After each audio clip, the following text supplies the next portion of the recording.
Hi there, welcome back to Professor Snyder's, that's me, Music Biz News. All of you have heard of the Big Three, the Holy Trinity, Universal Music Group, Sony, and Warner Music Group. They have been dominating the music industry for the last 14 years.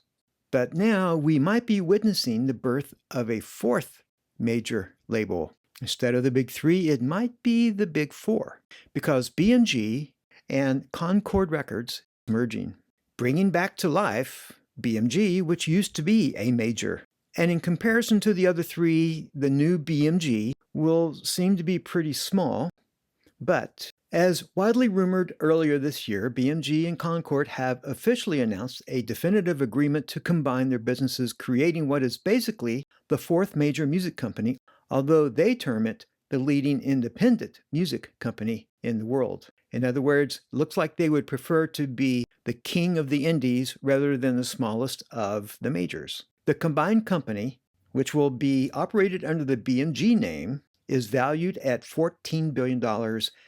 It will have two divisions, BMG Publishing and Concord Records, and it will be based in Nashville. And here's a quick history lesson. From 1929 to 1998, there were 6 major record labels known as the Big Six: Warner Music Group, EMI, Sony Music, BMG, Universal Music Group, and Polygram.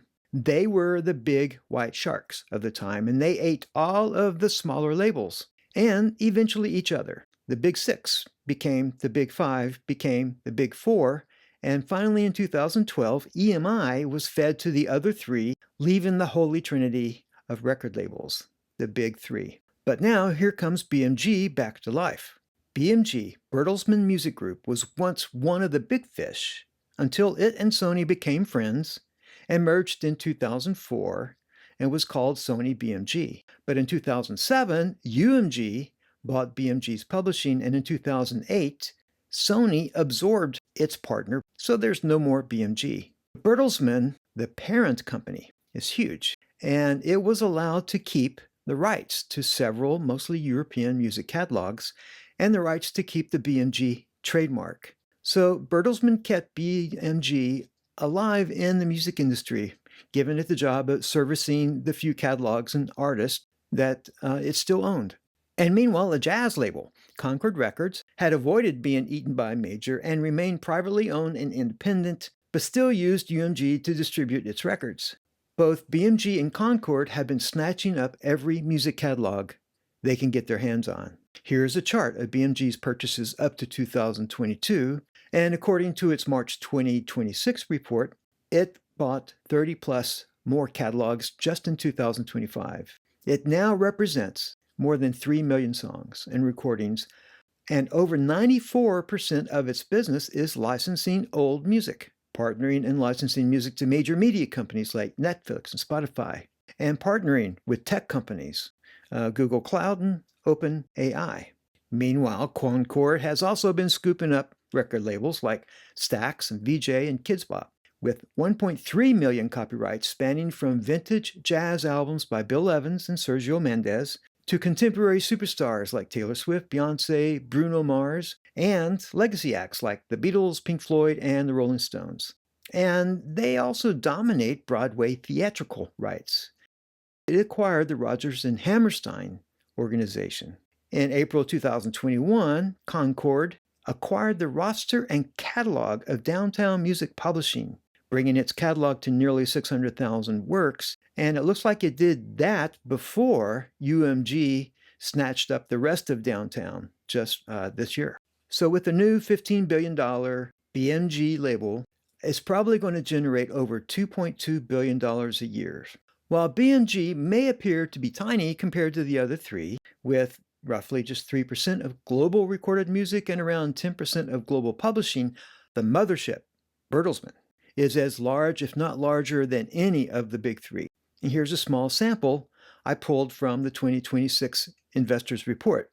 The Bertelsmann operating divisions, along with BMG, are the RTL Group, a leading European entertainment group in broadcasting, streaming, content publishing, digital business, with interest in 52 TV stations, 6 streaming platforms, and 40 radio stations. And last year, it acquired RKO, the legendary film studio behind such classic film properties as King Kong, Citizen Kane, and It's a Wonderful Life. Another Bertelsmann division is Penguin Random House, the world's largest trade book publisher, and each year publishes around 14,500 new titles and sells more than 750 million print books, ebooks, and audiobooks.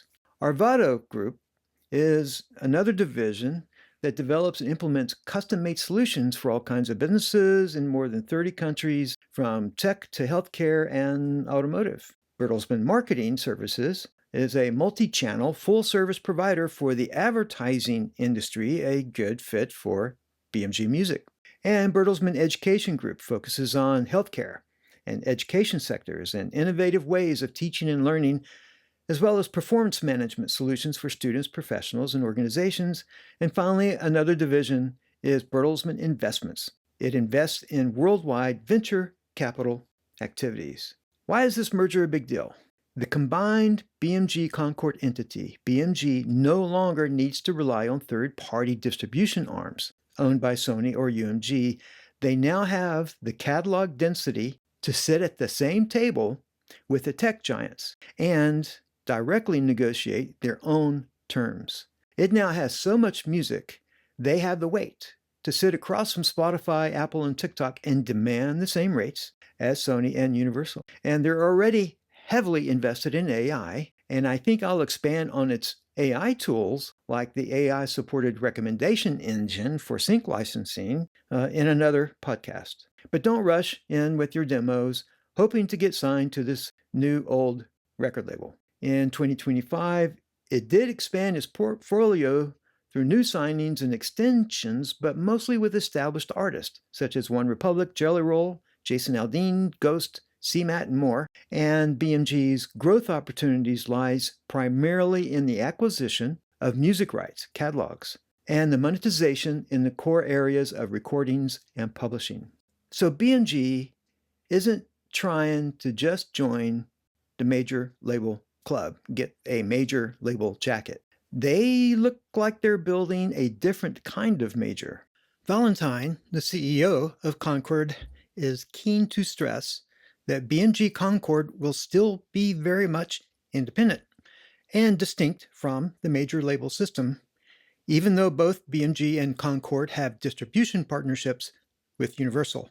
This is not about replicating the major label model.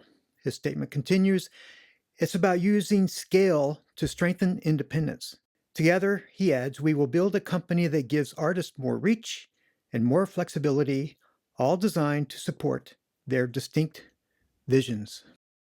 And whether you add BMG to the major label club or consider it to be the new champion of indies, this is a major shift. BMG is a division in the huge Bertelsmann universe with tons of media, technology, outlets, and even King Kong at its disposal. Now that the big three have a direct relationship with Spotify, it will be interesting to see how they react to the rebirth of a previous major label they thought was dead.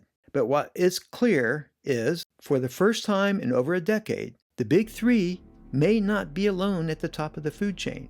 Thanks for watching. Please hit the like and subscribe and the bell and all those things. Bye.